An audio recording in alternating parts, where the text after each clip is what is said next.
Aujourd'hui, dans la brigade, on revient sur le passage des sénateurs en Nouvelle-Écosse. On se questionne encore sur la situation de Josh Norris et on discute de tout ça avec notre ami Donald Poirier.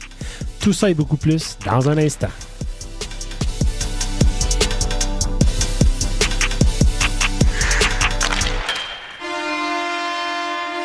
Salut tout le monde, bienvenue à la brigade de Monlon et Jean-Philippe Faure en compagnie aujourd'hui de JP Fortin, Pascal Villeneuve et notre invité spécial Donald Poirier en direct du Nouveau-Brunswick. Donald, comment ça va? Ça va très bien vous-même? Ben, ça va bien. Yes. Un peu de couleur dans nos accents, c'est le fun. Ouais, on a, oui, c'est on ça, a mélangé aujourd'hui, là. On a le lac, on a le Saguenay. On a Montréal. Oui, la semaine passée, on avait le franco-ontarien aussi. Donald t'a invité parce que t'étais apparu un moment donné dans notre feed Twitter. Quelqu'un qui nous disait hey, le Nouveau-Brunswick, je sais pas d'où tu viens, mais on t'a intéressé à te connaître, à te rencontrer. Là, je vais mettre les choses au clair. Tu nous as dit que tu n'avais pas d'allégeance envers les sénateurs officiellement, mais qu'ils t'intéressaient. Donc, toi, c'est les Nordiques, c'est l'Avalanche. Mais moi, le défi que je nous donne aujourd'hui, c'est pour la prochaine heure, on va essayer du moins à te convertir et tu pourras t'acheter le chandail du joueur sénateur qui te convient par la suite. Ça sera libre à toi. Comment ça va, Donald? Ça va super bien, super bien. Puis, comme je l'ai dit, j'ai pas d'allégeance, mais les sénateurs, je pense que c'est quand même une équipe qui m'intéresse depuis plusieurs années, là. Du style de hockey comme j'aime, le rapide, jeune. Il y a quand même plusieurs joueurs que je connais aussi depuis au fil des années. Thomas Chabot, les gars qui sont passés dans les Maritimes que j'ai découverts, oui, que je connais encore. Puis il y en a beaucoup encore cette année. Il y a les Josh Norris, Drake Batherson, il y a Sokolov qui a passé beaucoup de temps par là aussi. Fait qu'il y a vraiment un gros attachement des sénateurs dans cette région-là quand même. Exactement. Puis même, on en parlera tantôt, puis j'imagine, dans le match contre les Pingouins, il y avait les deux frères Joseph. Oui. Je connais le papa, je connais les deux frères qui ont joué dans les Maritimes tous les deux. Donc, c'est le fun de voir la rivalité de ce côté-là aussi. Hein. Eh oui, papa Joseph, qu'on a eu la chance de s'entretenir avec lui l'année passée. Vraiment un monsieur sympathique, là. Exactement, oui. JP Pascal? Yes. Oui. Et comment allez-vous? Ça va bien? Je suis avec la question de la semaine. Je vous arrive avec la question de la semaine. Je te vois venir, là. Certainement. Ouais. Ma question de la semaine, je vous l'ai déjà posée. Mais comme les choses ne semblent pas bouger, je vais vous la reposer. Ouais. Josh Norris. Êtes-vous inquiet avec la situation de Josh Norris, qui pratique avec un chandail noir, ou blanc, ou rouge, dépendant, mais qui ne joue toujours pas de match pré-saison? Pourquoi? Jusqu'à maintenant, je donnais le bénéfice du doute à l'organisation de le surprotéger. Mais là, l'équilibre entre protéger puis s'assurer qu'il soit prêt pour le match numéro 1, on est en train de virer de l'autre bord. Là. On est en train de compromettre sa préparation s'il n'y a pas vraiment de raison de s'inquiéter comme on nous dit. On nous dit tout le temps, il va jouer à Winnipeg, il va jouer à Montréal, mais à chaque fois, non, il y a un petit quelque chose, je veux dire, là, il est prêt ou il est pas prêt, là. Puis s'il est pas prêt à jouer un match hors concours, ben Colin, il est à 1 mois d'être numéro 1, là, d'être prêt à 100%. Là. Fait que moi, je dis, moi, j'ai déjà réglé ça. On le met sur le long-term injury list. On claire son salaire, puis on signe Pinto, puis on le ramène pour les playoffs. On fait un Kucherov de Lenzo. Voilà, c'est fait. Exact. Le script est écrit, le plan est fait. Ben oui, c'est pas compliqué là, OK? Un peu comme Pascal, moi de mon côté, je laisse le bénéfice du tout aussi à l'organisation de le protéger, mais là, j'avoue que c'est inquiétant. Surtout que le fait que le joueur a pas joué de la saison au grand complet l'année passée, donc c'était très important dans sa préparation là, de jouer au moins des matchs préparatoires. Puis là, c'est pas parti pour qu'il en joue un. Fait que là, il va arriver peut-être bien à fret au premier match de la saison. C'est pas l'idéal, là. Mais c'est pas bon signe. Si on n'a pas de Josh Norris, moi, je vois aucune amélioration avec ce club-là depuis l'année passée. Je vais dire, si on n'a pas de Josh Norris, on a besoin d'avoir Shane Pinto, là. Ah, ça, c'est clair. Imagine, sinon, notre deuxième centre, c'est Ridley Gregg, là. Ben, si ça revient encore à la même situation que l'année passée. On avait mis Shane Pinto deuxième centre de l'équipe. Deuxième. C'est ça. Ça a pas été fructueux non plus. T'sais, il a gagné une belle saison, mais il était pas dans la bonne chaise. Fait que là, on se retrouve à faire peut-être la même erreur, puis à mettre Greg à pas sa place. Puis... Donna, nous, on dirait qu'on commence à faire du paranoïa, mais d'un point de vue un peu extérieur, est-ce qu'on a raison ou est-ce qu'on t'a viré fou? Ben, écoute, c'est inquiétant, comme vous le dites, qu'il n'a pas joué encore de match pré-saison. Il était sur la glace ce matin parce que les sénateurs sont entraînés encore au Maritime, étaient à Truro, à peu près 1 heure de route au nord d'Halifax. Puis, est-ce qu'il est à l'aise? Est-ce qu'il est prêt? C'est difficile à dire. Il me semble qu'on l'aurait essayé dans un match pré-saison s'il était réellement prêt. Donc, un peu comme Pascal l'a dit, peut-être 1 mois minimum avant que ce soit le cas, là. Parce qu'il prend des mises en échec, il fait des exercices de 3 contre 3, il y a de l'air prêt, tu sais, mais puis surtout que ses blessures sont arrivées sur des mises au jeu. C'est pas rassurant, c'est pas arrivé sur des mises en échec, justement. On dirait qu'il se fait ça, il se blesse comme pas sur des contacts, là. Puis même les derniers setbacks, comme ils disent, on l'a pas vu, là. Il n'y a pas toujours des caméras, là, mais pendant sur les pratiques, mais on l'a pas vu se faire ramasser, là, comme Mark Stone s'est fait ramasser en match hors concours, là, tu sais. C'est vraiment inquiétant sur le long terme, mais en même temps, ben c'est ça, c'est que si c'est pour pas marcher, puis qu'il faut soit le mettre sur le LTIR, ou faut le racheter, ou faut nous laisser, ça va nous laisser de la marge pour se trouver un plan B. Mais en attendant, on a les mains liées, on peut le rachat coûterait très cher. Bon, avant de sombrer dans trop de négativité, avant de passer aux choses sérieuses, monsieur, c'est maintenant l'heure de la bière du mois. Est-ce que vous l'avez tous sous la main, Donna? Et voilà. Oh yeah! Oh, cool, ok, Donna là aussi. Ça s'est rendu jusqu'au Nouveau-Brunswick.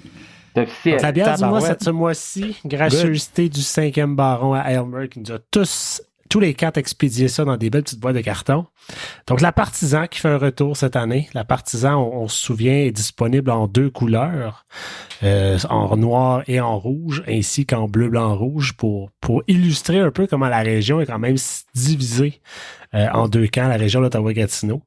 Alors, fidèle à nous tous, je vous invite à aller vous procurer la bière, mais de bien vous assurer de prendre les étiquettes noires et rouges. Pour m'en lancer un message que les fans des Sens c'est lui sous l'eau. Non, il aime la bière. Messieurs, okay. On ouvre ça? On ouvre ça. C'est beau, ça? Notre ami Jacob qui nous avait dit que c'était une Pilsner allemande. J'espère que je dis pas des niaiseries. Exactement. À 5% d'alcool. Une belle petite bière. Comme j'appelle ça, une bière de soif. Bien un soir de match de hockey. Votre bière pour la saison 2023-2024 des Sens. Et bien sûr, si les Sénateurs se qualifient pour les séries, elle fera un retour à la fin de la saison pour justement célébrer ça. Et en parlant du 5e baron, bien sûr, vous êtes invités, tous les gens de la région d'Ottawa-Gatineau, à vous joindre à nous.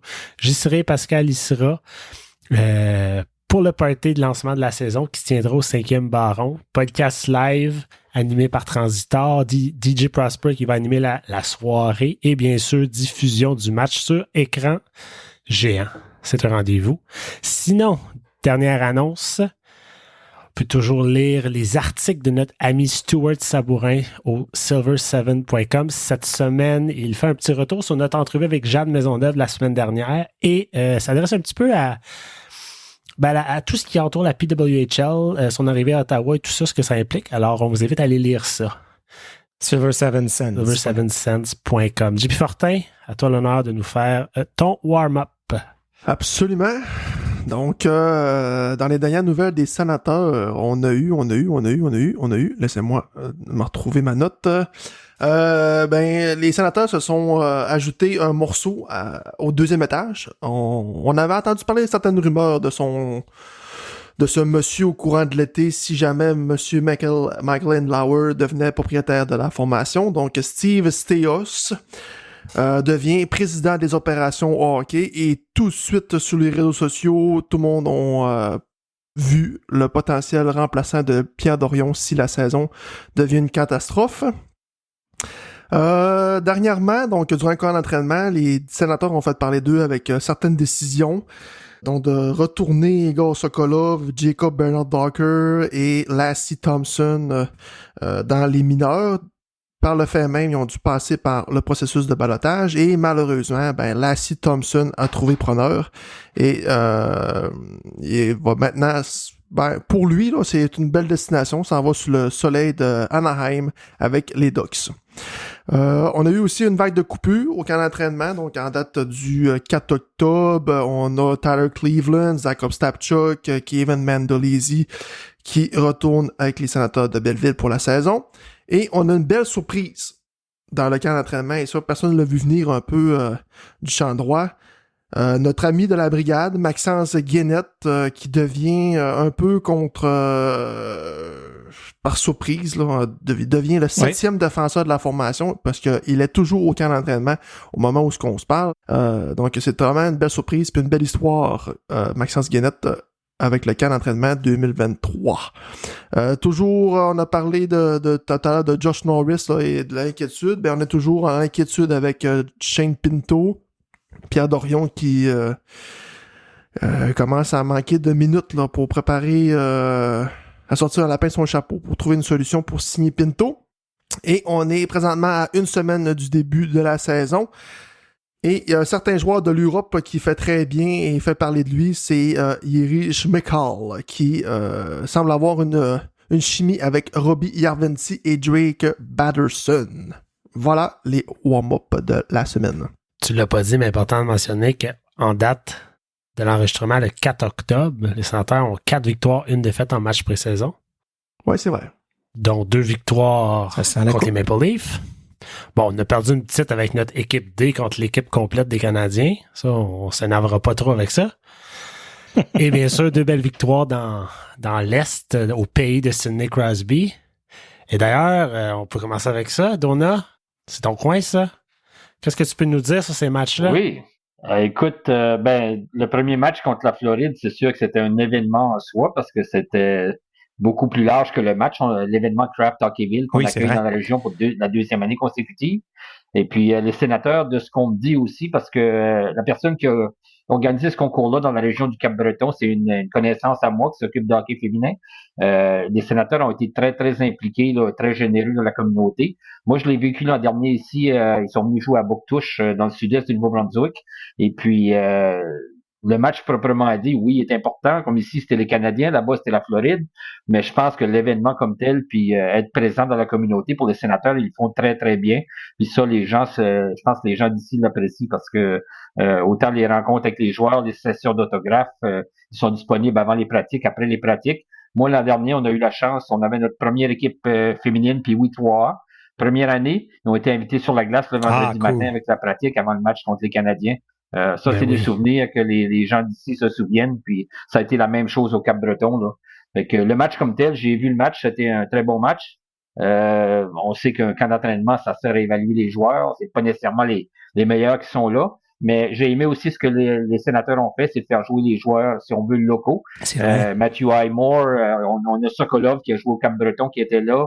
Ça, c'est le fun aussi, les gens l'ont apprécié parce que c'est des visages qu'on reconnaît dans la région. Fait que ça, c'était super des Sénateurs d'avoir fait ça aussi. Là. Ça, ils pensent pas, mais nous, tu sais, dans la région d'Ottawa-Gatineau, c'est accessible, mais pour des gens qui habitent au Cap-Breton, comme tu dis, c'est pas à porte, là. On n'a pas accès à des joueurs de ce calibre-là souvent. Fait que de voir ces gens-là, ces équipes-là se déplacer, puis venir, puis donner de leur temps, je pense que c'est vraiment... c'est bien. Oui. Il y a une chose que les gens savent pas probablement, c'est qu'il y a quand même beaucoup de joueurs de la Ligue nationale qui sont passés dans le junior majeur par ici. On parle des 2 frères Joseph, Mathieu et Pierre-Olivier. Et puis, il y a beaucoup de joueurs qui reviennent visiter par la suite, là, un Marc-André Fleury, ces gars-là. Ils ont joué par ici. Puis, écoute, Zach Fucarley, pour en nommer un jeune très sympathique dans le temps. Puis, ces gars-là se souviennent de leur passage au Maritime. Puis, souvent, ils reviennent voir leur famille de pension, ils reviennent voir des amis. On a Corey Crawford qui a épousé une fille d'ici. Franz Bergevin-Jean qui est entraîneur avec Tampa Bay qui a aussi épousé une fille d'ici. Il habite à 15 minutes de chez nous. On a ces gars-là qui viennent jouer des matchs de hockey, mais après ça, je pense qu'ils constatent que la région est vraiment une belle place de hockey puis une place accueillante. Fait que c'est le fun de voir ça, là. Puis encore là, je le dis, les Sénateurs ont été très généreux de leur temps. Ça, c'est vraiment apprécié aussi. Là. Tu dis une belle place de hockey, mais j'ai envie de dire une belle place en général. Moi, je suis allé, je fais une petite parenthèse, là. On est allé en Nouvelle-Écosse il y a quelques années, moi puis ma conjointe, puis on s'est quasiment demandé si on voulait pas déménager là, là. Ouais. Tu sais, les provinces maritimes, j'ai trouvé ça tellement impressionnant. C'est un petit paradis, là. Les gens sont tellement gentils, sont accueillants. Il y a plein de cultures différentes. Vraiment, c'est peut-être plus réalisable que dans le passé avec le travail à distance maintenant. Tu sais.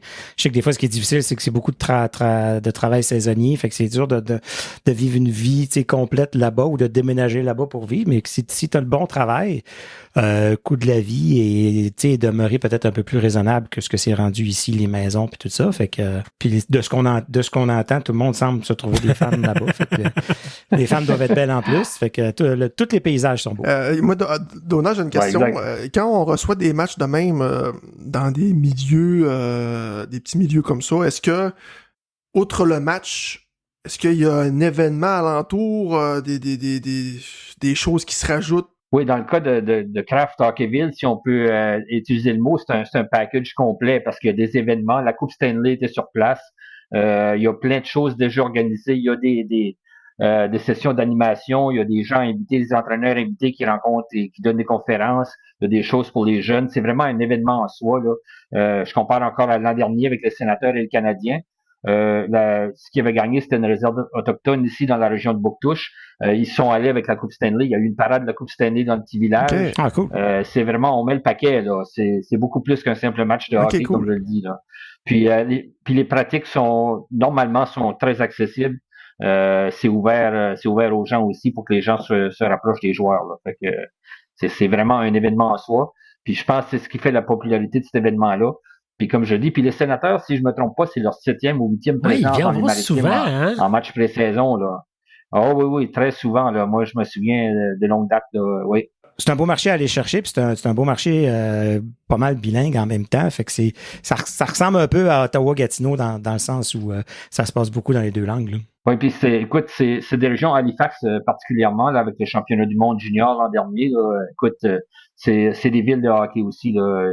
On peut pas se le cacher que l'engouement est là. Puis le match contre les Pingouins, là, lundi soir, là, les reventes de billets là, à 3 000, 4 000 de billets. C'est ça. Il y en avait. Ah oui, c'était. Puis le coût moyen du billet, c'était combien? C'est à peu près comparable à ce qui se passe dans la Ligue nationale, là, 100 quelques dollars en montant. Là. Mais ça s'est vendu en 15 minutes. C'est un aréna de 11 000 places. 15 minutes, c'était vendu. Puis là, il y a eu beaucoup de reventes à des prix exorbitants, mais les gens étaient vraiment intéressés. La place était vraiment pleine. Là. J'imagine que si Nick Crosby débarque en Nouvelle-Écosse pour jouer, puis les gens doivent virer sur le... Tu sais. C'est Nick Crosby, si vous le suivez, écoute, il s'entraîne l'été, il a son école de hockey. Oui. Tu peux aller au restaurant du coin, tu vas le rencontrer. Là. Il est très... McKinnon et Crosby et compagnie là, sont très approchables. Ils sont là pour faire les annonces de Tim Horton. Exactement. C'est ça assis sur une Zamboni. Oui. Non, ben ça aussi, ils ont fait la pratique chez lui. Si on parle des Pingouins, ils ont fait la pratique à Cole Harbour. Là. Les estrades étaient pleines, c'était ouvert au public. Ils ont échangé avec les gens. C'était magique. Puis c'est comme ça chaque fois que Crosby revient dans le coin. Là, c'est pas pour rien qu'il est vraiment adulé par les partisans d'un peu partout. Là. Je trouve ça fun qu'au-delà de toutes les gimmicks de... Tu sais, on dit, le hockey, c'est une business. Puis là, on s'inquiète sur Shane Pinto. Puis là, on est... Mais c'est le fun de voir qu'au-delà de ça, il y a encore la magie que ce genre d'événement-là crée entre le partisan puis le joueur, tu sais. Ça fait des souvenirs inoubliables. Puis c'est pour ça que le sport existe, dans le fond. C'est pour ça que ces athlètes-là font ce qu'ils font, selon moi. Exactement. Puis si on parle de ce que Jean-Philippe mentionnait tantôt, si c'est seulement un match ou un événement, encore là avec les Sénateurs l'an dernier et même cette année, là, les gars se gênent pas pour sortir de la pratique, même en sortant de l'aréna. C'est pas encadré comme un match à la Ligue nationale, ils sont pas nécessairement approchables. Ici, c'est tout le contraire. Là. Ils se promènent parmi la foule, puis ils aiment jaser, puis échanger, puis prendre un vrai bain de foule, puis je pense que c'est apprécié autant pour eux que pour les spectateurs. Là. Et puis on sent que c'est relax, on les sent comme en mode un peu plus... Vacances quasiment, là. Ouais, c'est ça. J'ai pogné une vidéo des pingouins, justement, puis la fille du TikTok demande aux joueurs des pingouins qu'est-ce qu'ils apprécient plus de leur passage en Nouvelle-Écosse, puis tout, puis la majorité répondent le seafood, ou sinon la mer et les gens sur place, qui sont accueillants, puis sont sympathiques. Oui, exactement. J'ai vu cette vidéo-là aussi, puis ouais, c'est exactement ça. Écoute, je sais pas si tu as vu celui entre l'échange au début du match, l'échange entre Crosby et Tkachuk. Oui. Puis quand il a dit vous êtes ici pour combien de jours? Ben ça fait 4 jours. C'est comme oh wow, ok, 4 jours. Puis tu vois, les sénateurs, eux, ils sont restés, on est rendu mercredi, puis ils sont encore en Nouvelle-Écosse ce matin, là. Fait que je pense que les joueurs apprécient la région. Moi, j'ai assisté à un match il y a quelques années, c'était Toronto-Ottawa, à Halifax aussi. Puis c'était la même chose. Là, les joueurs marchaient de l'hôtel à l'aréna, ils rencontraient les gens sur la rue. C'était vraiment, comme tu as dit tantôt, là, c'était relax. Là. Mais là, le match contre les Pingouins, c'est un match local pour les Pingouins. Fait que de ce que j'ai compris, c'est que tout l'équipement, toute la merge, tout ce qui était à vendre, c'était juste des choses des Pingouins. C'était juste des choses Sidney Crosby. C'était le party. Sidney Crosby revient à la maison. Fait que je suis un petit peu content que les Sénateurs aient gâché le party Sidney Crosby. Il a tellement souvent gâché des parties des Sénateurs que c'était une douce revanche là, de ne pas les accorder aucun but. Ça aurait été le fun pour le monde, là, veut pas que de voir peut-être Sidney en mettre un ou l'aréna aurait éclaté, ça aurait été fou, mais bah on a quelques petites crottes sur le cœur. C'était un excellent match des Sénateurs de ce côté-là. Puis Crosby a taquiné l'annonceur maison parce que il t'a fait une très bonne job, t'as bien annoncé, mais j'aurais aimé que t'annonces un de mes buts. C'est pas produit, là, mais c'est ça. Ces gens-là se connaissent aussi. C'est ce qui est le fun, comme je disais tantôt, Crosby qui revient chaque été. Là. Les gens de la communauté, les gens qui sont impliqués. Moi, j'ai beaucoup d'amis dans le domaine du coaching au hockey qui sont entraînés avec Sidney Crosby. Je connaissais à l'époque son entraîneur de gym l'été. Il a gardé le même entourage, puis il est sympathique, puis c'est pour ça que les gens l'aiment. C'est pas quelqu'un qui a l'air très... On dirait qu'on sait pas grand-chose de lui. C'est quelqu'un de très privé, de très intime quand même, Sidney Crosby, je trouve. Je sais pas ce que vous en pensez. Ouais, c'est ça. Il y a pas, je veux dire, on voit pas sa blonde dans les estrades comme on voit Taylor Swift dans les matchs au football. Là, tu verras pas ça avec Sidney Crosby, je pense. Y a-tu des enfants? On le sait même pas. Non. Pas d'enfants. Sa blonde, ça date de pas si longtemps non plus. Peut-être 4 ans, 5 ans max. Là, ouais. C'est un peu un Jaromir Jagr. Ses parents sont toujours approchables. Je les ai salués à 2-3 reprises. Là. C'est des gens qui sont vraiment sympathiques. Ils sont terre à terre. Ils ont pas changé. Là. Ça, c'est de là que le modèle Sidney Crosby vient, je pense, puis ça va rester. Là. On a parlé du match contre les Pingouins. Là. Je vais poser une question. Là, on s'entend sur un match pré-saison, mais les Pingouins avaient quand même un gros club sur la glace. Oui, les vedettes étaient là. Les vedettes étaient là. Carlson, Letang, Crosby, Malkin, c'était tout là. Sénateurs avait quand même un gros club aussi, puis ça a quand même été une grosse victoire en tant que telle. Est-ce que ça vous excite ou est-ce que vous restez terre à terre avec ça? Terre à terre. Ça reste un match pré-saison. Korpisalo a peut-être... Moi, où ça m'a excité, c'est que Korpisalo a fait la job. Il a fait la job qu'on s'attend. Puis ça nous a donné une idée de qu'est-ce qu'on peut voir cette année. Fait que ça c'est excitant. La troisième période, qui ont passé la moitié sur le banc des punitions, manque de discipline complet. Ça m'inquiète parce que c'est de quoi qui est quand même assez un problème depuis des années, la discipline. Tu as un petit plongeon d'Eric Carlson, peut-être, qui était limite, mais gars, fair game, il n'y a pas de problème. Mais non, ça n'arrive pas avec ça, des matchs hors concours. Mais rassurant quand même côté, je dirais, défensif. Je pense que le nombre de tirs a été beaucoup plus à cause des punitions que du manque de structure, mettons. Tu parles du jeu défensif. On critiquait quand même Thomas Chabot un petit peu. Oui. Est-ce qu'il a l'air de se placer, selon vous? Oui, mais Thomas Chabot va toujours Moi, je pense là, que le monde, il faut qu'il s'habitue que Thomas Chabot va faire des erreurs, un peu comme Carlson en faisait. Des fois, c'est parce que ça a l'air un peu nonchalant. Tu te dis, chip the board mollement, donne la puck à l'adversaire. S'il y a ça qui est un peu tannant. Puis d'autres fois, tu le vois faire une passe en lobe d'en arrière du but par-dessus 2 défenseurs. Je pense que c'est donné quasiment une semi-échappée à Ridley Gregg. Fait que tu vas toujours avoir un équilibre des deux. On dirait qu'avant, les erreurs, on les voyait pas ou ils nous dérangeaient pas. Mais ils ont toujours été là. Mais c'est juste que maintenant, le focus est mis dessus. Là. Puis, c'est ce qui est rassurant aussi, c'est que Thomas Chabot est plus tout seul. C'est ça. Si jamais ça se passe moins bien pour Thomas, il peut skipper une coupe de tours. Puis on a un gars comme Jake Sanderson, puis Chikrin qui peut prendre des minutes aussi. Tu sais, ce sera pas genre si j'ai pas Chabot à Atlas, je suis dans le trouble. Ben non, c'est sûr. Mais tu compares Chabot à Carlson, mais Chabot nous donne... Carlson faisait des erreurs défensives, mais il nous donnait des tabarnouches de jeu. Chabot ne les donne pas tant. Capable. On dirait qu'il recommence à être capable, mais il sera jamais Carlson. Il sera jamais flamboyant comme ça. Mais je pense qu'il est capable de jouer pour son 8 millions. Je pense. Parce que c'est ça, là. C'est ça le blâme qu'on y met dessus.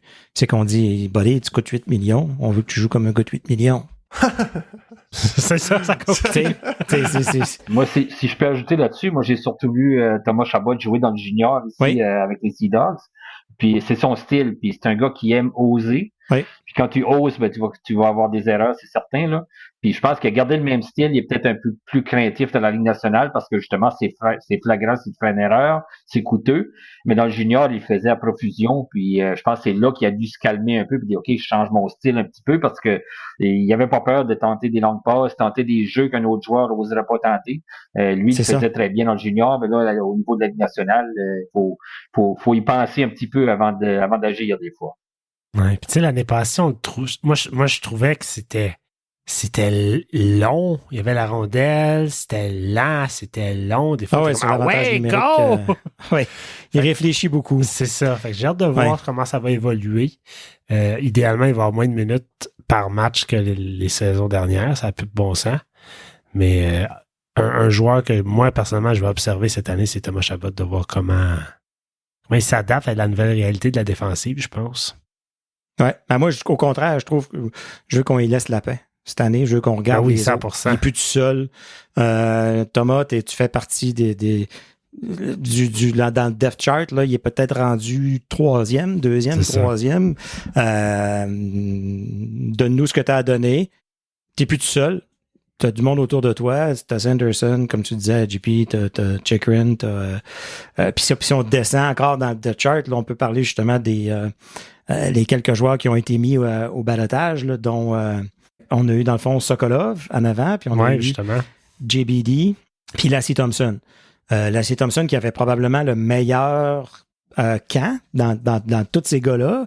À l'avoir vu évoluer, je pense que c'était probablement... Tu sais, on disait tout le temps, Lassie est prêt, JBD pas prêt, hop, JBD plus prêt.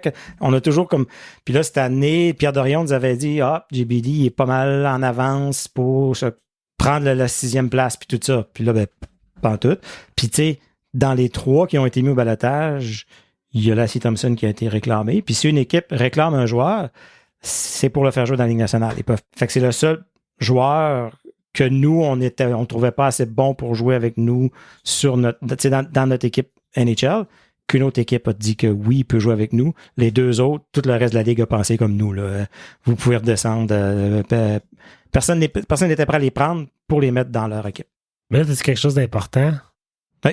Les Ducks sont obligés de le faire jouer dans la Ligue nationale. Est-ce que tu sais pour combien de matchs? Je sais pas combien de matchs, mais s'ils retournent, comme s'ils veulent le retourner dans les mineurs, les Sénateurs sont les premiers à pouvoir le réclamer puis à le ramener et l'envoyer dans les mineurs.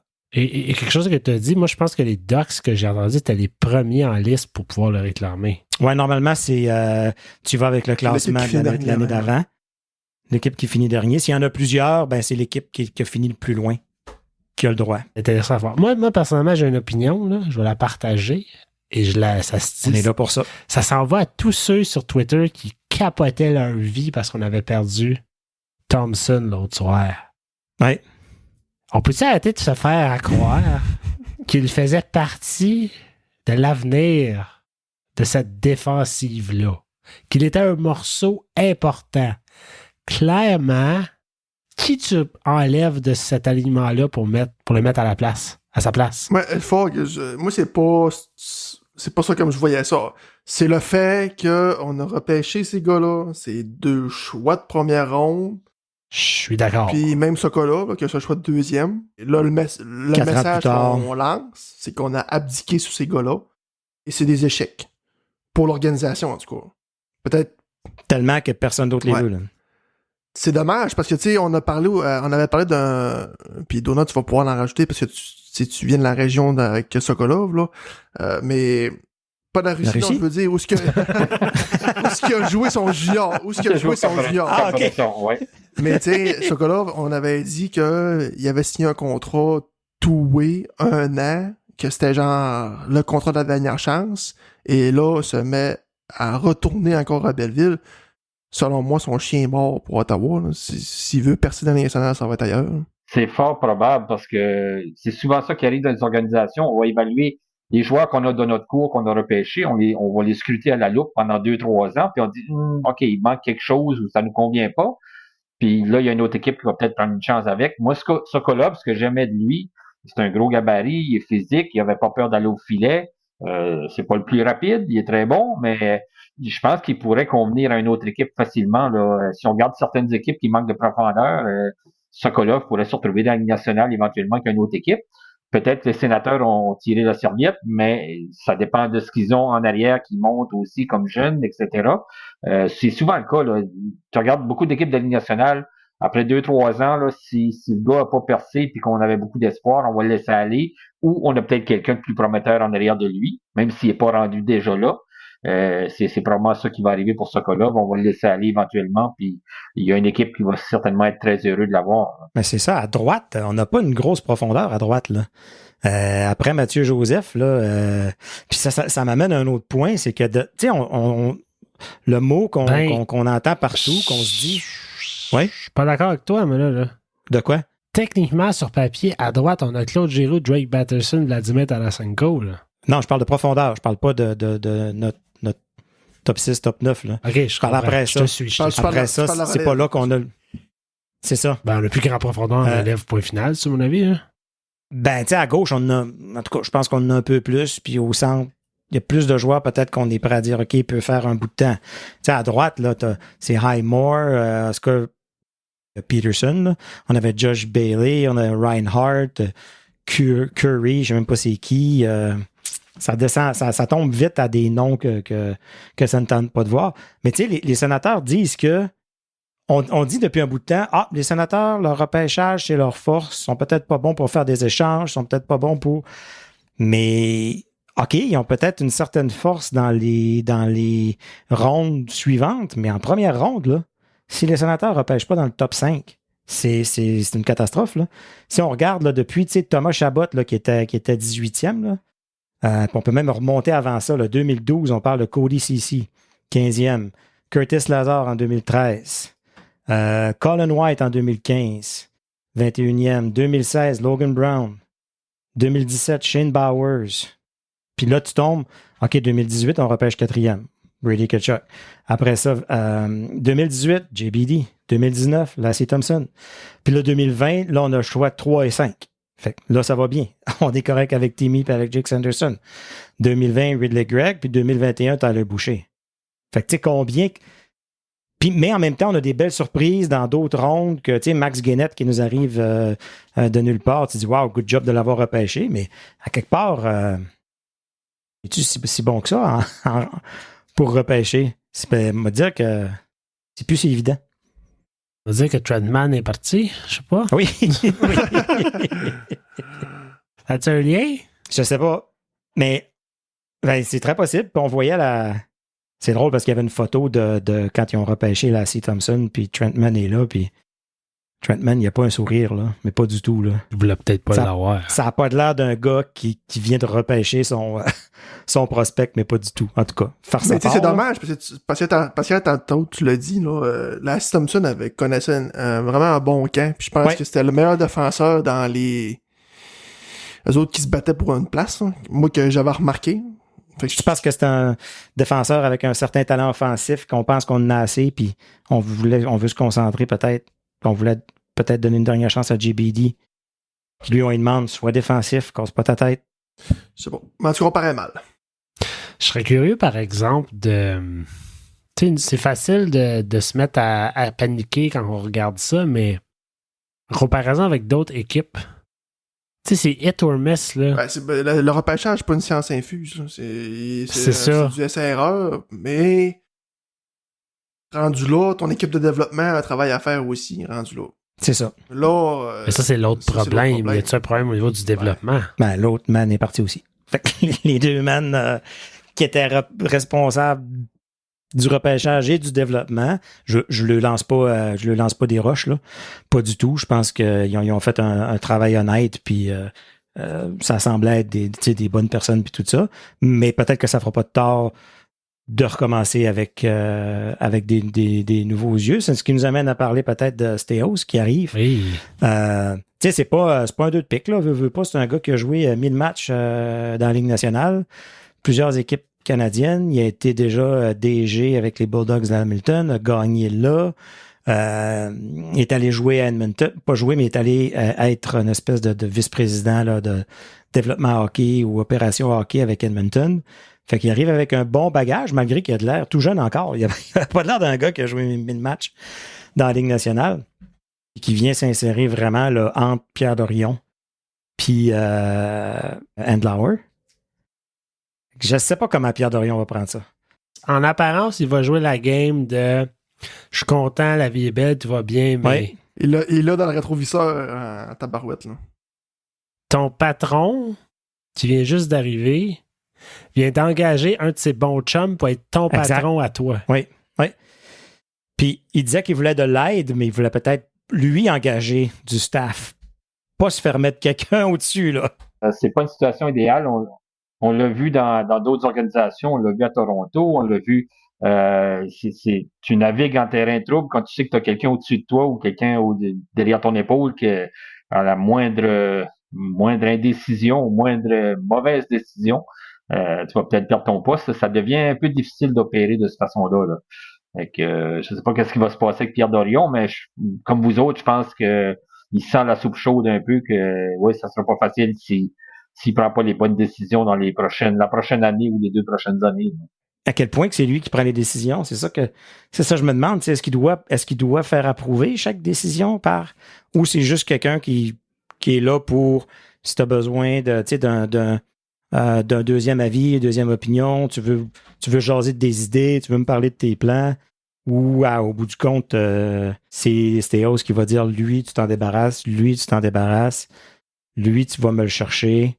Ou est-ce que là, il devient plus l'homme de bras versus le cerveau? Puis tu sais, ça peut-tu, d'une certaine façon, le tracasser, Pierre Dorion, à cause que il y a comme ces deux gars-là en haut de lui. Avant, il y avait comme personne d'autre. C'était comme directement M. Melnick. Là, Dorion avait un peu le gros pouvoir de faire ce qu'il voulait un peu dans les décisions hockey, mais là, à cette heure, c'est ça. Il y a des consultants là, à respecter avant lui. Là. Je sais pas si vous avez vu la photo sur Twitter, mais il y a quelqu'un qui l'a mentionné, mais tu vois Andlauer puis Steos qui se tiennent. Ensemble, puis là, t'as Pierre Dorion, on dirait qu'il essaie d'aller dans la caresse, mais quand il est un peu à l'écart, puis c'est un peu malaisant.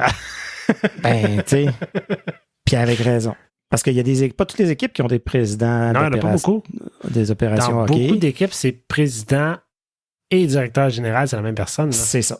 Fait que c'est quoi? Ça fait plus temps qu'on dirait que Pierre Dorion est tout seul. 5 années? 5 ans, tout de bien?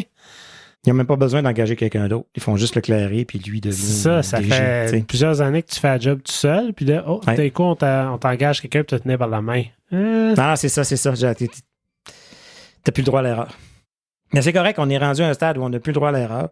Il y a eu pas mal le jeu blanc de monter son équipe, faire son plan, le mettre en place pendant 5 ans. Si ça marche pas, tu n'auras pas une deuxième chance. Puis c'est ça qu'on voulait aussi, que l'organisation ait un sens aussi au niveau du deuxième étage. Ben, on est rendu là. Que les pions se placent, puis que des hommes de pouvoir prennent la charge de cette équipe-là. Là. Je serais vraiment, vraiment, vraiment triste, par exemple, si Pierre Dorion quittait. Puis là, les sénateurs commenceraient à avoir vraiment du succès. Et là, je rêve en couleur, gagne la coupe dans quelques années. Mettons, avec le noyau, là, tu sais. Écoute, son grand chum, Brian Murray, a vécu exactement ça avec Anaheim. Puis non seulement ça, lui, il coachait les Sénateurs. Puis il a perdu contre Anaheim, l'équipe qu'il a bâtie pendant des années. Fait que, tu sais, c'est le genre d'affaires qui arrive dans le hockey. Ça serait plate, mais... Exact. C'est la business. Pensez-vous que Stéos a eu un mot à dire sur les joueurs qui ont été mis au balotage? Je sais que ça circulait beaucoup comme théorie, là. Peut-être, parce que souvent, veut pas, c'est Pierre Dorion, c'est tous des joueurs que lui il a drafté, qu'il a développé, pour qui, lui, très personnel un peu, c'est ses choix. C'est son avenir. Si un de ces joueurs-là réussit, il passe pour un génie. S'ils ne réussissent pas, ça tombe sur lui. Fait qu'il va s'accrocher plus longtemps qu'il faut, là. Fait que c'est bien d'avoir quelqu'un en haut qui dit non, arrête, là. Arrête, c'est assez. Acharne-toi pas, là. Il finit, passe à d'autres choses. Quand t'as pas cette personne-là, c'est là, je pense qu'on s'attarde puis qu'on perd toute la valeur d'un joueur qui vaut plus rien rendu aujourd'hui. Risque, tu dis. Mais excuse-moi, okay, moi, je vote pour qu'on change le mood. Le mood. J'ai une question à poser à Donat. Tantôt, Donat, tu disais que tu étais en processus de aimer les Sénateurs. À la base, quand on n'était pas au début de l'épisode, tu étais un fan des Nordiques à la base. Mais là, qu'est-ce qui t'a fait raccrocher un peu aux Sénateurs? Parce que tu disais que ça faisait une couple d'années que là, tu les suivais, tu t'intéressais à eux, mais c'est quoi le déclic qu'il a fait que... Hein? Ben... Ils vont tout le temps jouer chez eux. Mais attends. Il y a ça. Avant qu'ils répondent à la question, il faut qu'ils répondent à ma question. Est-ce que le but d'Alain Côté était bon? Ouais, définitivement. J'ai une rondelle ici là, qui est signée par lui. J'ai ma photo à chaque année avec Alain Côté. Son but était bon, définitivement. Parfait. Tu peux passer à la question de JP maintenant. Ben écoute, comme j'ai dit, j'aime les équipes rapides, j'aime les équipes qui sont offensives, spectaculaires, pas le style là, tu sais, plate, puis on dump la puck, puis j'ai toujours aimé ça, puis il y a certaines équipes que j'ai toujours accroché dessus, les Sénateurs c'en est une. Calgary, j'aimais leur style pour plusieurs années, les Islanders de New York. D'ailleurs, si tout va bien, je devrais être à Ottawa pour le match du 24 novembre contre les Islanders de New York, parce que c'est la nouvelle équipe coqueluche de ma fille, donc elle va faire deux pierres d'un coup. C'était une fan des Sénateurs, maintenant c'est une fan des Islanders. Alors, c'est ce qu'on essaie de faire. Elle a suivi Pajot. Les Sénateurs, j'aime leur style, puis je connais quelques joueurs, comme j'ai dit, Thomas Chabot, petit Joseph, ces gars-là que je les ai vus grandir. Ce cas-là, oui, il n'est pas avec les Sénateurs présentement, mais j'ai quand même vu jouer beaucoup. Ça crée un petit sentiment d'appartenance envers une équipe que la proximité aussi, parce que j'aime bien l'Avalanche du Colorado, mais j'ai la chance de les voir une fois par année, des fois deux maximum. Fait que c'est pas le même engouement que les Sénateurs, on entend parler. C'est d'ailleurs pour ça que votre podcast m'intéresse, parce que j'aime tout ce qui se passe autour d'une équipe de hockey. Là, j'aime ça, puis les Sénateurs, ça me plaît. Peut-être le futur Arena, là, ça pourrait être un gros plus aussi. Là. Fait que c'est pour ça. Les Sénateurs, ça a toujours été spectaculaire, même si on gagne pas tout le temps. On a eu des belles poussées en série pendant quelques années. Il y a toujours un étincelle à quelque part avec les Sénateurs, puis c'est ça que j'aime. Là. Tu parlais de hockey rapide. Nous autres, les Sénateurs, on a un petit centre allemand qui est capable d'être rapide si jamais ça peut aider la cause. Bon, oui. Le petit ça va être bon. Exactement. Ben, c'est ce style de joueur-là que on trouve pas dans toutes les équipes. Il y en a un par équipe, souvent pas beaucoup plus. Un joueur vraiment spectaculaire, puis vous l'avez à Ottawa. Fait que si tout va bien pour lui, ça devrait être beau à regarder jouer dans les prochaines années. Là. On donne combien de points c'est tout cela cette année, messieurs? Moi je pense qu'il pogne le 100 points cette année. 80 plus, là, mais... Parce qu'en jouant sa première ligne, il va feeder Brady, il va feeder ses partenaires. Je donne encore une quarantaine de buts, une soixantaine de passes. Ah, c'est pas tout le temps moi le négatif, hein? Ben non, j'aime ça. Bon. Messieurs, je vous lève mon verre de partisan. Oui. Donat, un gros merci pour ton temps. Ouais. C'est un plaisir. Et puis, en terminant, est-ce qu'on a un mot de la fin? Partisan. Et voilà. Et on vous rappelle le 11, donc la semaine prochaine, au 5e Baron, pour le lancement de la saison des Sénateurs d'Ottawa. Ça va être le party pour les partisans francophones, mais aussi les anglophones. Tout le monde est invité. Donc, on se voit à la brasserie à partir de 17h. Il y aura enregistrement du balado suivi de la diffusion du match. Il y aura de la bouffe, il y aura de la bière, il y aura une belle ambiance. Alors, merci tout le monde. Merci à vous autres. Puis bonne saison. On va continuer de vous écouter.